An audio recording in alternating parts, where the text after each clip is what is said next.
Smart FM. Smart Career. Halo Smart Listener, selamat datang dalam podcast Smart Career. Di kesempatan kali ini Tasya Rustama menemani Anda. Kita akan berbincang bersama dengan tamu saya di kesempatan hari ini adalah seorang konsultan, Ikigai Consultant, Kak Flavia Sungkit. Halo Kak Fla. Halo Tasya. Gimana hari ini? Happy? Happy dong, excited ya bisa sharing di sini. Terima kasih ya. Karena kita nih mau ngomong soal budaya kerja yang sehat Kak Fla. Ini kan kita butuh masukan nih sebenarnya seperti apa sih budaya kerja yang sehat itu.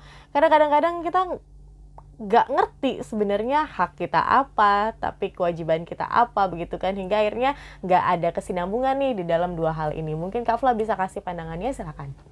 Oke, kalau misalnya basic dari budaya yang sehat itu sebenarnya ada beberapa hal yang tidak boleh terjadi ya di perusahaan gitu.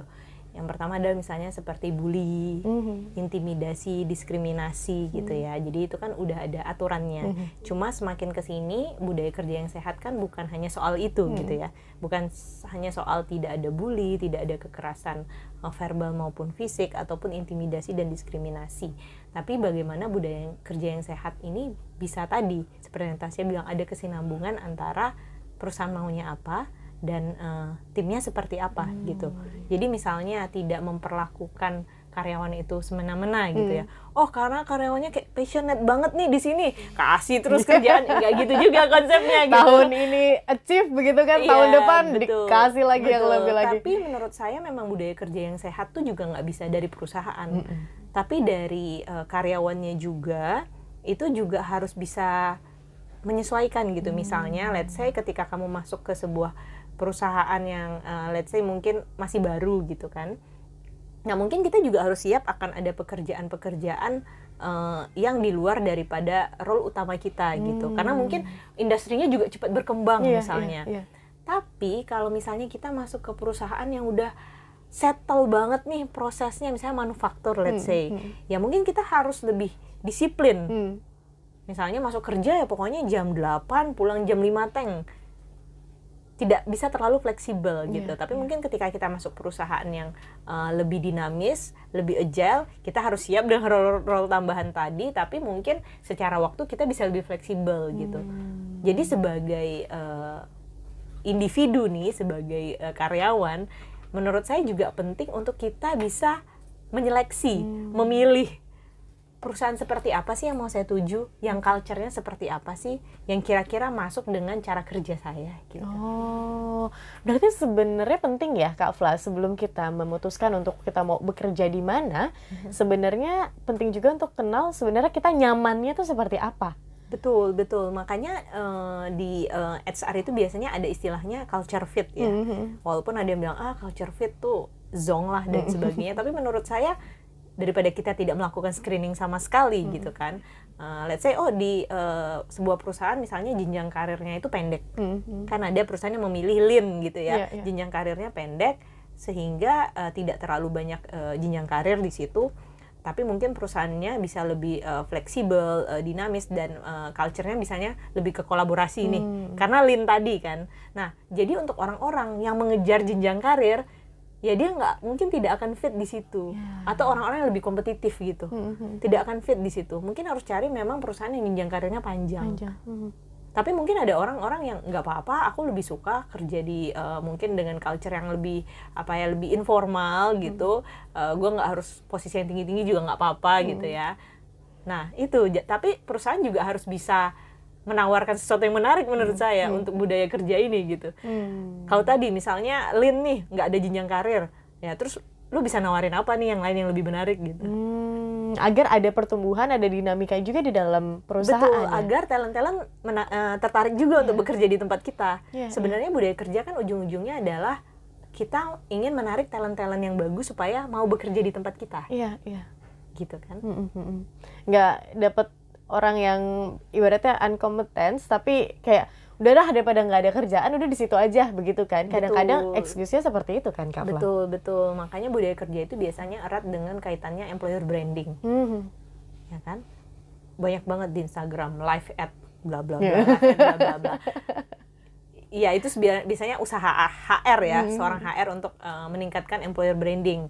Employer branding itu kan bagaimana kita bisa menarik talent-talent tadi ya, supaya kita bisa mendapatkan talent-talent terbaik. Nah, terkadang problemnya tuh yaitu apa yang ditampilkan di sosial media Tidak seindah realita. ya, betul, tidak seindah realita gitu. Jadi ya konsep employer branding menarik, tapi ya jangan over claim juga sebenarnya, karena kita harus, yang terpenting kita harus make sure di internalnya itu memang benar-benar sehat gitu. Oke, baik. Gimana budaya ikigai ketika diterapkan di dalam sebuah perusahaan, apakah bisa membuat culture atau budaya perusahaan tersebut bisa tanda kutip sehat kah, Kak Fla? Dengan kita bisa memahami misalnya ikigai tim kita mungkin bisa melakukan assessment yang tepat dan sebagainya. Kita tuh bisa menempatkan orang sesuai dengan talentnya gitu. Jadi menurut saya di ikigai ini kan diajarkan bagaimana kita tuh bisa unleash our potential gitu kan, dan bagaimana kita bisa support each other gitu, bagaimana kita bisa kolaborasi. Nah, ini penting banget untuk bisa diterapkan di perusahaan. Jadi kita punya job desk nih gitu ya. Nah, perusahaan udah setting, oh desain pekerjaan seperti ini. Nah, perusahaan juga bertugas untuk kira-kira orang mana ya yang mumpuni untuk melakukan ini, dan siapa yang lebih punya talent di sini, dan tadi siapa yang lebih punya kecintaan terhadap aktivitas ini gitu. Misalnya Tasya kan bagus banget nih public speaking dan komunikasinya gitu kan. Jadi kalau misalnya tiba-tiba ditempatkan di back office gitu yang nggak ngomong sama orang lain, pasti mungkin stres gitu ya. Nggak bisa ngomong, stres nggak ngomong. Iya, stres nggak ngomong gitu kan. Nah, karena Tasya suka tampil, public speakingnya jago, jadi akan ditempatkan di posisi-posisi yang memang sesuai dengan talent Tasya gitu. Nah, itu yang di perusahaan juga harus bisa untuk menempatkan ya gitu. Karena sekarang kan role itu macam-macam ya. Benar. Role itu macam-macam. Misalnya, let's say saya coba ambil contoh ya, marketing aja. Orang yang punya background manajemen itu biasanya kan kerjanya itu akan di bagian marketing. Tapi marketing itu kan banyak.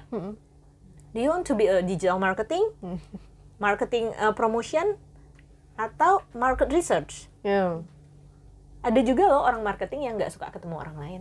Terus mereka ngerasa, oh kayaknya gue salah jurusan deh. Padahal belum tentu. Ada market research, yang kamu bisa fokus ke data, kamu bisa analisa, kamu bisa melakukan banyak hal di sana. Nah, perusahaan itu juga harus proaktif untuk bisa melihat hal-hal tersebut gitu. Karena kalau enggak, ya lu backgroundnya marketing gitu ya lu harus bisa ketemu orang. Ditaruh di sales, di marketing, terus anak itu nggak perform gitu. Nah, sebenarnya kan ketika orang nggak perform itu banyak faktor ya. Dan salah satunya apakah ternyata dia nggak fit di situ. Jadi perusahaan itu ya harus bisa melihat itu ya, tadi kayak ikigainya gitu ya, kayak talent anak ini apa sih, potensi anak ini apa sih, sehingga bisa ditempatkan di posisi yang lebih pas. Jangan-jangan tadi yang marketing yang introvert ini yang tidak suka ngobrol dengan orang lain, ketika ditempatkan di tempat yang analisa data atau mungkin operation gitu ya, atau market research, ternyata mungkin bisa lebih perform. Oke. Kadang-kadang ini yang jadi lupa di perusahaan kan, adanya assessment. Bagaimana bisa menjembatani antara kebutuhan perusahaan dengan sebenarnya talent dari karyawan itu sendiri begitu ya. Namun ketika sudah dilakukan assessment, sudah ada pengelompokan, oh orang ini, orang ini, orang ini. Kemudian ada perbedaan job atau role begitu kan, yang di-customize atau sesuai dengan orang tersebut, bagaimana biar tidak ada salah paham gitu Kak Fla. Kadang-kadang begini kan, oh si ini seperti itu, si ini seperti itu, hingga akhirnya bukan budaya sehat yang tercermin, tapi budaya irian. Padahal sekarang irian udah nggak ada, udah jadi Papua. Ini gimana nih Kak Fla? Jadi mikir saya ya. Iya. Sebenarnya bukan berarti ketika kita membaca talent seseorang itu kita 100% menyesuaikan pekerjaan hanya untuk orang. Nggak gitu konsepnya. Karena menurut saya nggak bisa 100% juga match. Tapi yang mungkin nggak yang 0% juga gitu ya. Jadi tetap perusahaan harus secara ideal mendesain, misalnya, oh di perusahaan saya butuhnya tadi mungkin kembali ke marketing ya. Saya belum butuh nih si orang market research ini gitu. Mungkin saya butuhnya yang marketing yang di lapangan. Nah, kemudian orang yang bisa jadi market research ini nggak mungkin juga saya tiba-tiba bikin posisi baru karena saya nggak ada kebutuhan gitu ya. Nah, itu seperti apa tuh. Nah kalau assessmentnya salah di awal, akhirnya salah ngerekrut orang. Bener. Jadinya bingung juga ketika masuk, dia mau ditempatin di mana nih? Karena ternyata nggak joget gitu. Nah pilihannya kan coba kita carikan posisi lain, atau ya jelek-jeleknya kalau misalnya tidak ada itu ya mungkin kita harus let go juga orang tersebut. Karena ketika orang nggak fit di sebuah perusahaan sebenarnya kasihan juga sih orangnya. Kasihan juga orangnya, mereka akan stres juga dan demotivasi juga kan, karena nggak bisa produktif. Ini line dengan pertanyaan saya selanjutnya, Kak Afla. Apakah dengan adanya Ikigai ini bisa mengurangi burnout atau stres karyawan dalam bekerja? Menurut saya salah satunya iya, tapi apakah 100% mengurangi? Enggak juga, karena yang namanya stres kerja tuh faktornya banyak ya kan. Oh udah sesuai nih, perusahaan menempatkan dia di posisinya udah sesuai dengan Ikigai-nya, tapi ketemu atasan yang aduh begitulah ya, mungkin yang cukup keras gitu kan. Dan anak ini kebetulan mungkin secara mentalnya juga nggak bisa nih ke trigger gitu. Jadi ya akan stres dan burnout juga. Cuman dengan filosofi Ikigai ini, konsep Ikigai ini sebenarnya menurut saya bisa mengurangi stres dan burnout-nya. Kita berusaha untuk menempatkan orang sesuai dengan talentnya, sesuai dengan Ikigai-nya, itu yang pertama.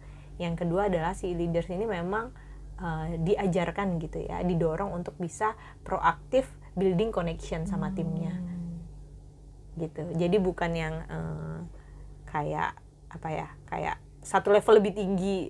Oke, mungkin secara struktur satu level lebih tinggi, tapi gimana juga bisa sebenarnya jadi seperti orang tua lah ya buat timnya gitu. Bukan ngebos gitu ya, bukan jadi bos doang gitu. Oke, baik. Mungkin adakah hal yang Kak Afla ingin sampaikan begitu terkait bagaimana para pemilik perusahaan, business owner atau para leader untuk bisa menciptakan sebuah budaya yang sehat di dalam pekerjaannya? Mungkin bisa disinggung juga Ikigai Consulting ada di mana, terus gimana caranya untuk reach out Kak Afla? Oke. Nah, salah satu proyek yang kami lakukan memang kami itu membantu para business owner untuk bisa tadi ya translate core value mereka, translate budaya yang mereka pengen bangun ke praktek-praktek di lapangan seperti apa. Tapi menurut saya, pribadi dari pengalaman saya, budaya kerja itu pilihan. Ada juga yang memilih untuk membuat perusahaannya dengan budaya kerja yang nggak apa-apa. Pokoknya kerjaan selesai, gue nggak mau peduli nih dengan talent-talent yang ada, mereka penempatannya seperti apa. Jadi budaya kerja itu pilihan menurut saya. Dan itu kembali lagi ke hati masing-masing business owner. Kamu ingin punya perusahaan yang seperti apa, legacy apa yang kamu cari, dan tujuan kamu sendiri membuat perusahaan itu seperti apa. Kalau misalnya motivasinya hanya money nih, gitu ya, motivasinya hanya uang, ya biasanya nanti how the organization run mungkin fokusnya hanya ke situ gitu, dan mungkin akan mempengaruhi budaya. Makanya penting bagi business owner untuk merefleksikan lagi, sebenarnya kamu itu membuat perusahaan tuh tujuannya apa sih, legacy apa sih yang mau kamu bangun, gitu. Baik. Gimana untuk reach out Kak Afla? Oh ya, oke. Di Ikigai Consulting? Bisa di Instagram kami, ada di ikigai.consulting, di website kami juga ada ikigaiofficial.id. Nanti di situ bisa kontak admin kami gitu ya. Sekarang kami coverage areanya ada di Jabodetabek, Semarang, Jogja, sekitar Jawa Tengah, dan Surabaya. Oke, jadi untuk perusahaan-perusahaan yang ada di sana bisa langsung reach out Kak Afla dan tim begitu ya. Betul. Apalagi untuk bisa menjembatani karyawan dengan business owner itu sendiri agar komunikasinya lebih lancar begitu kan ya, smart listeners. Terima kasih Kak Afla untuk insight-nya. Semoga jadi inspirasi Anda smart listeners, dan jangan lupa dengarkan podcast-podcast lainnya. Nggak hanya podcast karir, tapi juga ada podcast bisnis dan juga bincang bersama yang bisa Anda nikmati. Akhir kata, saya Tasya Rustama dan Kak Flavia Sungkit. Kami pamit undur diri, terima kasih dan sampai jumpa. Smart FM. Smart Career. Make your future better.